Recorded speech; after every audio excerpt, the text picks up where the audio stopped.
야, 무슨 그림이 무슨 800억 말도 안 되는 소리. 그게 중요한 게 아니고, 아, 그 그림이라는 것에 저장해 놓게 됐다라고 생각을 해보면 엄청나게 큰 시장이 열리는 거예요. 그러니까 이걸로 살 수 있는 비즈니스는 무궁무진한 거죠. 그렇게 생각해 보면은 네이버, 카카오 이런 회사들이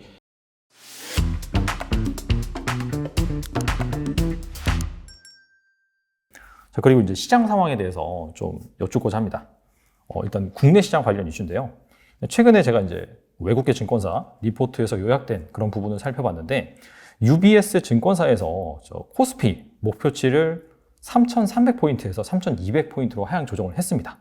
근데 그 섹터별로 보면은 인터넷 관련 기업들의 EPS는 26% 정도 증가할 것이다. 사실 우리나라 인터넷 관련 주식이라고 한다면 다들 아시다시피 뭐 네이버, 카카오, 뭐 양대산맥이 있죠. 근데 사실 이 두 주식이 올해 상반기까지만 하더라도 상당히 괜찮았습니다. 근데 이 규제 이슈가 발생한 이후부터는 지금 계속해서 특히나 이 대형주 중에서도 별로 안 좋은 퍼포먼스를 좀 보이고 있어요. 그래서 사실 이렇게 좀 긍정적인 전망이 나왔음에도 불구하고 계속해서 이 인터넷 관련 기업들이 지금 부진한데, 그 이사님께서 예전에 이제 데이터 관련 기업들 뭐 유망하다라고 이제 말씀을 해주신 부분도 있고 해서 좀 궁금합니다. 2022년에 좀 나아질 수 있을까요? 저는 이제 그 뭐 네이버, 카카오 같은 회사가 우리나라에 있어서 너무 다행이라고 생각하고 있고요. 네네. 왜냐면 뭐 네이버, 카카오 같은 회사가 없는 나라가 훨씬 많아요. 그런 것 같아요. 진짜. 대부분 구글이 다 먹은 경우가 많고요. 그쵸. 뭐 데이터가 왜 돈이 되냐?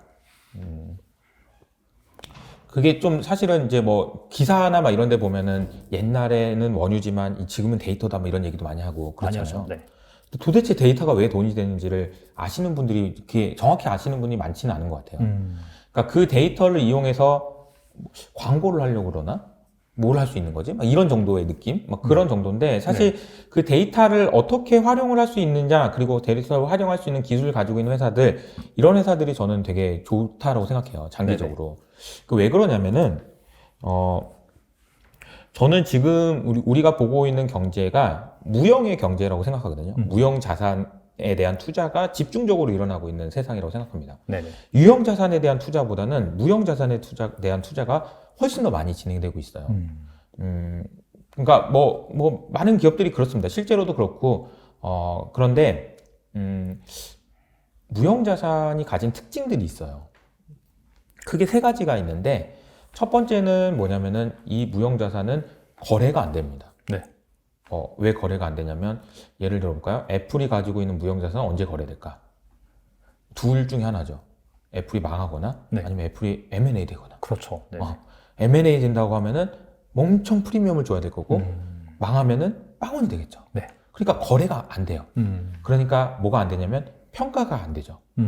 왜 평가가 안 되냐면 내가 사는 집은 10억이라고 얘기할 수 있는 이유가 옆집이 지난달에 10억에 팔렸으니까. 네. 근데 거래가 안 되니까 평가도 안 되는 거죠.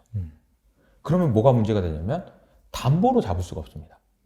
무형 자산을 담보로 대출 웃기고 있는 소리 하고 있네, 이렇게 얘기하겠죠.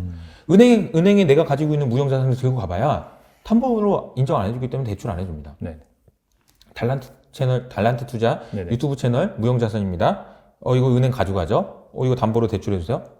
가세요, 그러겠죠. 그렇지 않나요? 근데 안 가겠습니다. 그러니까 이제 저도 마찬가지죠. 네네. 저도 뭐 이호석 아카데미 채널 되게 사람들 있어요. 그래요, 알았어요. 가라고 그러겠죠. 그래서 금융위기 이후로 미국도 그렇고 전 세계적으로 은행의 대출이 많이 늘어나지 않아요. 왜?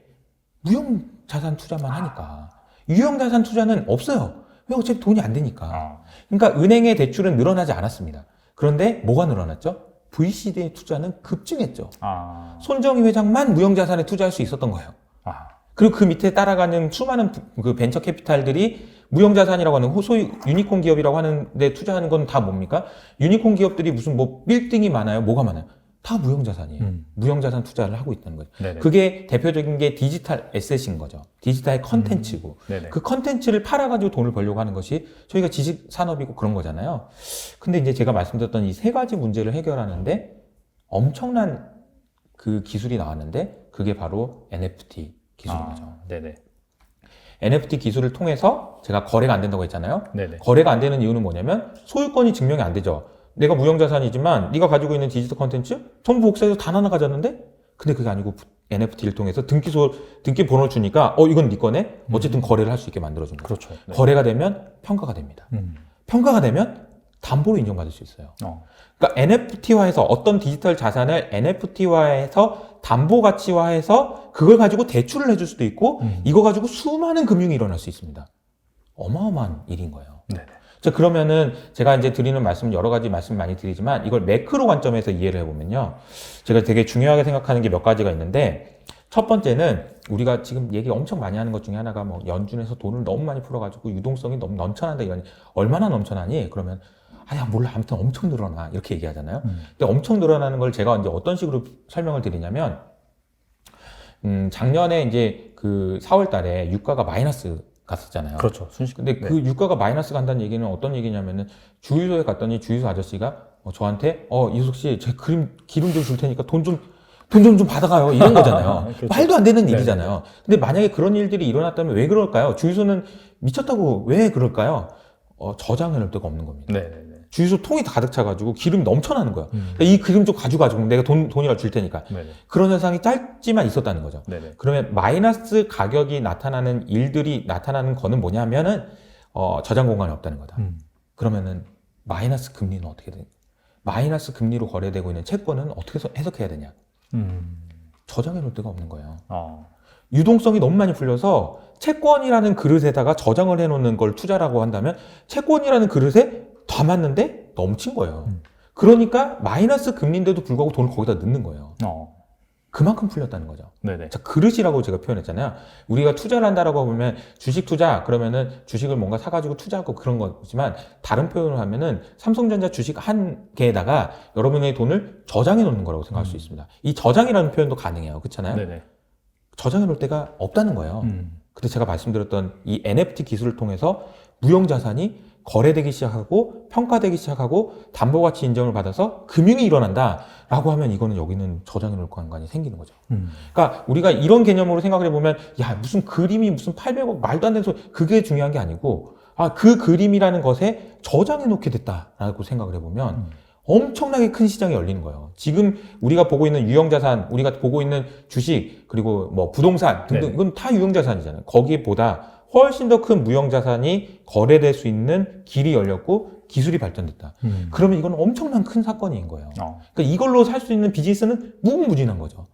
근데 이거를 하기 위해서 되게 중요한 게 뭐냐면은 고기를 사람도 씹어 먹는다고 이걸 할 수 있는 사람들은 누구냐면 소프트웨어 엔지니어들인데 소프트웨어 엔지니어들이 지금 몸값이 천정부지로 지금 올라가고 있습니다. 우리나라에. 그렇죠. 그 단적으로 보여주면은 강남에 있는 집값 그 상가의 건물보다 판교의 임대료가 더 비싸요. 왜? 판교에는 지금 소프트웨어 엔지니어로 가득 차 있잖아요. 거기 있는 기업들 보면은. 네네. 그러니까 걔네들이 몸값이 워낙 많고 빨리빨리 이렇게 수급을 하기 위해서 판교는 땅값이 좀 엄청 올라가 있었거든요. 그걸 보면 우리가 알 수 있어요. 앞으로는 어떤 세상이 될 건지. 데이터 사이언스를 해가지고 기술 소프트웨어 엔지니어를 해가지고 메타버스 공간이나 디지털 공간에다 뭔가를 만들 수 있는 기업들만 살아남는 그리고 어떻게 NFT를 하지 않고 제대로 적응하지 못하는 기업들은 후퇴하는 그런 게 아마 내년에 본격화될 거예요. 단순하게 NFT를 잘하는 회사가 주가가 올랐다가 내렸어요. 그게 중요한 게 아니고 네네. NFT 기술이 만약에 연간 사업 전망, 사업 계획에 들어가 있지 않는 회사는 없을 겁니다, 지금. 모든 회사들이 NFT를 통해서 뭔가 할 거라고 얘기를 하는 이유가 뭐냐? 이 시장이 열린 거예요. 무형자산 어마어마한 시장이. 그래서 이게 지금 저는 너무나도 큰 기회가 열린 건데, 그렇게 생각해 보면은 네이버, 카카오 이런 회사들이 가지고 있는 인적 네트워크나 이런 것들을 통해서 사업을 일으킬 수 있고 하더라도 가장 빨리 할 수 있을 겁니다. 그러니까 가지고 있는 디지털 컨텐츠를 활용해가지고 이걸 돈으로 수익화할 수 있는 것도 당연히 네이버, 카카오가 될 거고요. 기존에 있던 전통 산업들에서 뭔가 투자를 하려고 그랬더니 야 우리 회사에서 이렇게 열심히 일하는 직원이 뭐 연봉이 뭐 얼만데 뭔 소프트웨어 앉아가지고 뭐 일하는지도 안 하는지도 모르겠는 애를 연봉을 어떻게 줘? 뽑을 수도 없습니다. 뽑을 수도 없어요. 그러니까 대응이 안 될 거예요. 네네. 쉽지가 않습니다. 쉽지가 않죠, 사실. 네. 그래서 제가 이제 뭐 메타버스 공간이라고 표현하는 뭐 가상 환경이 됐든 뭐가 됐든 그 세상에서 이제 비즈니스를 잘하고 할 수 있는 회사들은 결국 인부들이 있어야 되는데 그 인부들을 잘 일할 수 있도록 관리해주고 하는 기업들이 살아남을 수 있지 않을까. 그럼 당연히 그 기업들이 훨씬 더 좋은 성과가 내년에도 날 거라고 저는 생각을 하는 거죠. 네. 그 서두에 무형자산이라고 말씀해 주셨잖아요. 아무래도 이제 이 무형 자산을 많이 가지고 있고 잘 활용하는 기업들이 방금 말씀하신 그런 플랫폼 기업들, 인터넷 플랫폼 기업들, 네이버나 카카오 그런 게 있고, 사실 두 회사는 자회사를 통해서 이미 그 디지털 자산 비즈니스를 하고 있기 때문에 확실히 뭐 우리나라 대기업 중에서 누가 할 것이냐라고 봤을 때는 그 두 기업이 수혜를 입을 것 같긴 하네요. 그렇습니다. 네. 알겠습니다. 뭐 사실 그런 관점에서 좀 장기적으로 보시는 게 맞는 것 같습니다. 네. 그리고 2022년 투자 전략을 어떻게 가져가야 될지 이 부분도 좀 궁금합니다. 제가 이제 아까 서두에 말씀드렸던 시나리오를 기준으로 생각을 해보면 네. 인플레이션이 어떻게 되느냐에 따라서 뭐 금리나 아니면은 연준의 행동이나 이런 부분들이 바뀔 거기 때문에, 금리가 올라가면 많이들 들어보셨어요. 금리가 올라가면은 뭐 전통자산이 좋고 가치주가 좋고 이런 얘기들이 많기 때문에 네네. 그런 쪽에 이제 수혜가 있을 거고요. 금리가 이제 뭐 만약에 진정이 돼서 뭐 인플레이션이 재풀해 죽어서 가장 좋은 시나리오로 간다라고 하면, 제가 아까 말씀드렸던 데이터 비즈니스를 하는 그런 기업들이 최근에 이제 조정을 받고 있는데 좀 더 빠르게 올라갈 수 있을 거라고 생각합니다. 만약에 근데 그게 아니고 어려워지는 환경이 된다라면은 주가가 뭐 좀 쉽지는 않을 것 같고요. 그러면 주가가 쉽지 않은 구간에 들어갈지, 그러니까 이 세 가지 시나리오를 보시고 어떤 시나리오인지에 따라서 저는 사야 되는 거는 이런 기업들이라고 생각해요. 어쨌든 사야 되는 건 이런 기업들이고, 네네. 사는 시점을 인플레이션 진정된다 그러면 좀 빨리 사셔야 되는 거고, 진정이 안 된다고 하면 좀 천천히 사시는 거고, 이런 정도로만 생각을 하시면 되지 않을까. 이런 기업들이 아까 말씀하신 그런 뭐 데이터 비즈니스를 하는 그런 기업들 말씀하신 그렇죠. 건가요? 네. 그리고 아까 ESG 관점에서 보면 아. 테슬라 같은 회사들인 거죠. 테슬라 같이 기술을 가지고 있거나 테슬라처럼 기후 위기를 극복할 수 있는 기술을 개발하고 있는 회사들, 이런 네네. 회사들을 사셔야 된다. 이렇게 말씀을 드리겠습니다. 좀 시장에서 확실히 좀 인플레이션 이게 좀 되게 화두고, 그 다음에 이것 때문에 매파적인 성격 그런 발언이 계속해서 나오니까 지금 약간 기술주라든지 그런 주식들이 좀 부진하고 있는데, 이게 약간 좀 완화되는 스탠스가 나온다라고 한다면 확실히 좀 눌려 있다가 반등할 수 있는 그런 이제 계기가 마련될 수도 있겠네요. 맞아요. 네. 알겠습니다. 그리고 이건 좀 최근에, 원래 이제 중국이 최근에 약간 좀 경제 성장률이 안 좋아지고 좀 부정적인 경제 지표가 많이 나왔는데, 그러다가 12월 들어서 갑자기 지준율을 인하하고 그 다음에 기준금리 성격인 대출 우대금리 이것도 소폭 인하하는 등 약간 좀 경기 부양책 이런 쪽으로 좀 선회를 했어요. 그래서 이런 부분들이 이제 한국을 포함해서 신흥국의 약간 좀 매력을 부각시킬 수 있는 그런 재료로 작용을 할 것이다, 이런 얘기들이 있는데 이 부분에 대해서 어떻게 생각하세요? 동의하고요. 네. 그 정도 일정 부분 그런 부분이 있을 거라고 생각합니다. 근데 그거는 뭐 되게 저는 그렇게 큰 관심은 없는 흐름입니다. 그럴 수 있을 것 같습니다. 네네. 그리고 거기에서 이제 짧게 투자를, 짧게라는 얘기는 뭐 3개월에서 6개월 정도 사이에 밴드로 그런 중국에서 좋아지는 흐름을 이용해 가지고 투자를 해서 돈을 버는 거는 충분히 가능하다고 생각합니다. 근데 뭐 저는 그게 크게 관심은 없는. 말씀을 들어보니까 약간 좀 그런 단기적인, 사실 이것도 뭐 누가 보냐에 따라서 주관적이긴 한데, 이게 이제 뭐 장기라고 볼 수도 있고 단기라고 볼 수 있긴 한데, 아무래도 약간 좀 거대한 그런 흐름의 변화 그런 것들에 관심이 있으시다 보니까 오히려 이제 저는 더 관심 있는 거는 중국이 너무 힘들어질 것 같아서 관심 있는 거죠. 왜냐하면 중국에 있는 빅테크들을 탄압하면서 네네. 굉장히 저는 중요하게 생각하는 게 뭐냐면, 사실 이제 경제가 성장하고 하는 거는 뭘 이용해서 경제가 성장해야 되냐. 그거는 저는 명확한 게요. 똑똑한 사람들이 더 열심히 일을 하게 해서 새로운 걸 계속 만들어서 기술 혁신을 만드는 것이 경제 성장의 핵심이라고 생각해요. 네네. 근데 중국에서 이번에 빅테크를 규제한 거는 네. 그 사람들한테 얘기한 거예요. 열심히 하지 마. 어차피 내가 다 뺏어갈 거야. 그러면 사실은 이제 중국에서는 성장 동력이, 물론 부동산 규제를 완화해가지고 뭐 땅을 질 수는 있겠죠. 유동자산, 뭐 유형자산 뭐 투자를 할 수 있겠죠. 네네. 그것 때문에 뭐 철강 가격 올라가서 이런 투자 있겠죠. 근데 그거는 사실 중요한 건 아니라는 거지. 제가 생각하는 큰 흐름에서는. 네네. 그래서 저는 이런 흐름들은 중국에서의 그런 움직임은 사실 조금 아쉽다라고 생각합니다. 그런 걸 잘 생각을 하셔서 내가 어느 국가에 투자를 할 건지 그런 것도 좀 잘 정하시면 좋을 것 같습니다. 예, 제가 이제 지금 말씀드린 거를 종합해 보면, 사실 어떻게 보면 막 무형자산 엄청 강조했고요, 기후위기 강조했고, 네네. 그다음에 미국이 훨씬 좋다 뭐 이런 얘기를 한 거예요. 뭐 직접적으로 그렇게 말씀 안 하셨는데 그런 얘기입니다. 네. 사실. 근데 이제 지금 상황을 놓고 봤을 때 어떻게 보면은 이제 등락은 있어요, 항상. 이게 제가 그렇죠. 이제 아까 말씀드린 인플레이션도 40년 내내 이렇게 오지 않았, 네네. 이렇게 됐었다고요. 네네.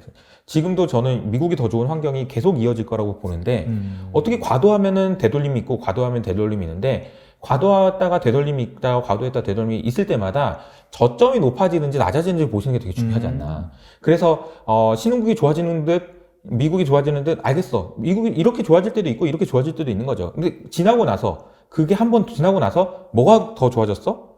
결론을 놓고 보면 계속 미국이 될 가능성이 높다는 거예요.